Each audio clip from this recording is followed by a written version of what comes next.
Hi you guys, I'm glad you made it back. But if this is your first time here, I want to welcome you to my GMC Do-It-Yourself Repair channel. In my channel here, you'll see I have tons of videos that I'm sure that I have something in here that'll interest you. It doesn't take a lot of experience or knowledge and doesn't take a lot of tools. And one thing for sure, you're going to save tons of money. So before you go to a mechanic or the dealership, click on the upper right hand corner there and explore my channel. I'm sure I have something in there that's going to save you some money. But before we get started, please don't forget to like and subscribe. This really helps my channel. And by the way, hit that bell and leave a comment. And believe it or not, if you leave a comment, I respond back to you. Yeah, I know, I don't have a life, so I have nothing else better to do.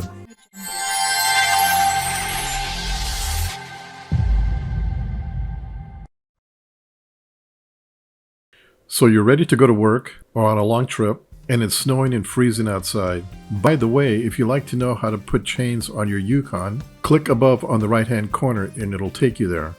Anyway, you sit in the car and you notice your passenger side and your driver's side mirrors are frozen with ice on it, and you don't know how to turn on the defroster for your mirrors.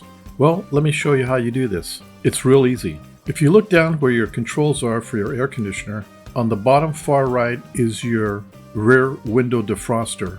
If you press that button, your rear window defroster will kick on. Well, that also turns on your passenger and driver's side mirrors defroster on. See how simple that was? It seems like they should have some icon that has the rear window and your mirrors on the button. It would be less confusing. But anyway, that's how you turn it on. Well, I hope this video helps you. And just like you, I didn't know where this button was for the longest time. Anyway, now you know. Now, if you notice, if you turn the button on and your mirrors do not defrost, you may have a problem. But before you go to a shop or to a dealer to have it fixed, you may want to check this out first. You may have a blown fuse or a relay. Click up on the upper right hand corner and it'll take you to my video that'll show you how to check that.